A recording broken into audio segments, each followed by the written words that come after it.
Hi friends, welcome to Food Bites Tamil. இன்றைக்கி நம்ம சேனலில் ஒரு சொட்டு எண்ணெய் கூட இல்லாமல் எப்படி சூப்பர் டேஸ்டியாக ஒரு மீன் குழம்பு பண்ணுறதுன்னா பார்க்க போகிறோம்.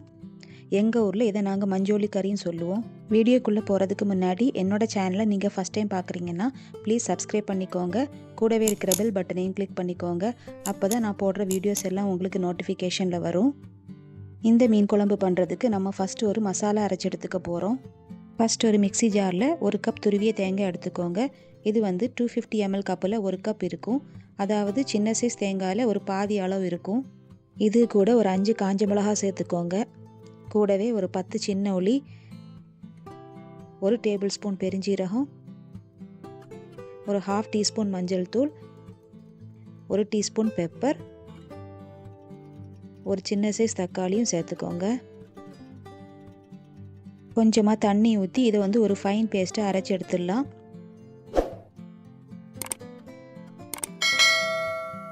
அப்புறமா ஒரு பவுலில் ஒரு சின்ன நெல்லிக்காய் சைஸ் அளவுக்கு புளி எடுத்துக்கோங்க. இதில் ஒரு 1/2 கப் அளவுக்கு வெந்நீர் ஊற்றி ஊற வச்சிடலாம். இப்போ ஒரு மண் சட்டியில் ஒரு 1/2 டேபிள் ஸ்பூன் வெந்தயம் சேர்த்துக்கோங்க. இதை லைட்டாக வறுத்தெடுக்க போகிறோம். வெந்தயம் வறுப்பட்டதும் புளி கரைசலை சேர்த்துக்கோங்க. புளி கரைச்சதில் ஒரு தடவை கூட தண்ணி ஊற்றி இது கூட சேர்த்துக்கோங்க. அடுத்ததாக ஒரு 2 பச்சை மிளகாவும் கொஞ்சம் கருவேப்பிலையும் சேர்த்துடலாம். இதில் நீங்கள் முருங்கைக்காய் கூட சேர்க்கலாம். முருங்கைக்காய் சேர்த்திங்கன்னா குழம்பு இன்னும் மணமாக இருக்கும். இப்போ அரைச்ச மசாலாவை இதில் சேர்த்துடலாம். 1 கப் தண்ணி கூட சேர்த்துட்டு தேவையான அளவு உப்பும் சேர்த்து நல்லா மிக்ஸ் பண்ணிக்கோங்க. இந்த குழம்பு ரொம்ப கெட்டியாகவும் இல்லாமல் ரொம்ப தண்ணியாகவும் இல்லாமல் இந்த மாதிரி ஒரு கன்சிஸ்டன்சியில் இருக்கணும். இது ஒரு கொதி வர வரைக்கும் வெயிட் பண்ணலாம். மசாலா நல்ல கொதி வந்துட்டு இப்போ மீனை சேர்த்துடலாம். இது ஒரு 10 நிமிஷம் ஹை ஃப்ளேமில் வச்சு கொதிக்க விடுங்க. நான் இங்கே இன்னும் கொஞ்சம் கருவேப்பிலை கூட சேர்த்துக்கிறேன். மீன் குழம்பு நிறைய வெரைட்டிஸில் பண்ணலாம். அதில் ஒன்று தான் இந்த மஞ்சோலி கறி.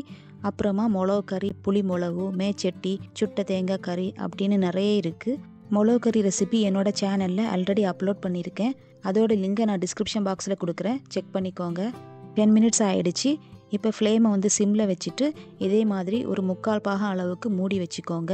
இது 7 to 8 நிமிஷம் அப்படியே குக் ஆகட்டும்.